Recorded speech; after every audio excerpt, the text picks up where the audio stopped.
Le récepteur a intérêt à recevoir d'un AA plutôt que d'avoir un autre problème.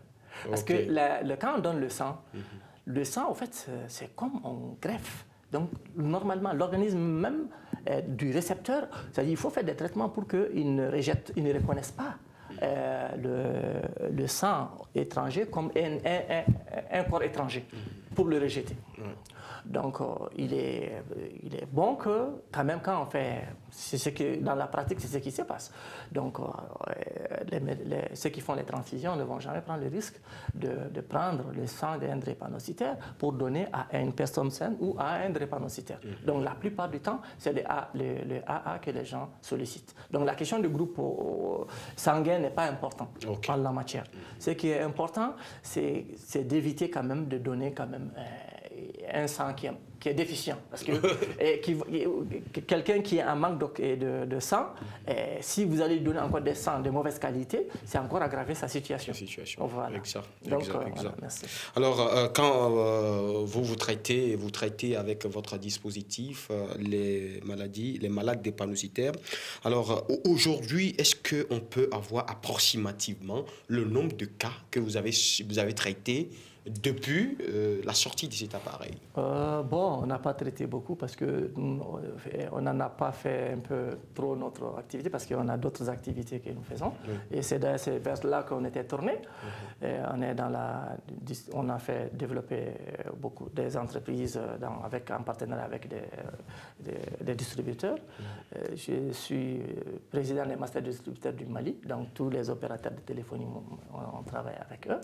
Bon, donc on fait autre business.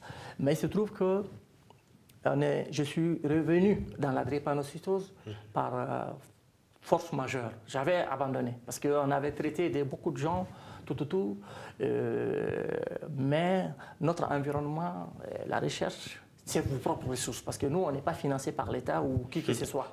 Malgré tous les résultats que nous obtenons, c'est nos propres ressources, les ressources que nous parvenons à trouver. Donc, il faut organiser sa vie autrement. Donc, on a d'autres activités à faire, mais il a fallu que, pour que je puisse revenir là-dedans, que des malades qu'on a traités depuis maintenant plus de 10 ans, quand le problème est revenu, ils nous ont sollicité pour nous dire que depuis 10 ans, nous on avait perdu votre numéro, donc on vient de retrouver. Depuis 10 ans que ma fille, vous l'avez traitée, elle n'a pas de problème. OK? Donc, maintenant, il faut vraiment voir ce que vous pouvez faire encore pour qu'ils puissent corriger. Donc, en ce moment, on a réactivé pour voir un peu l'état, parce que quand on a fait un stand-by et qu'on doit revenir dans quelque chose, il faut voir ce qui se passe. Et nous nous sommes rendus compte que les recherches, il y a beaucoup de recherches sur la physiopathologie de la drépanocytose, beaucoup de choses, mais les choses n'ont pas changé dans le traitement de la drépanocytose. Tous les traitements qui existent, c'est pour calmer la douleur. Et tous les traitements qui existent. Donc, maintenant, en ce moment, nous sommes intéressés à la maladie. Donc, c'est de bouche à oreille. C'est les patients même qui vont dire à leurs parents, ah, voilà. Donc, finalement, quelques personnes qui viennent à nous, on est obligé, on prend en charge leurs enfants, leurs femmes, ainsi de suite.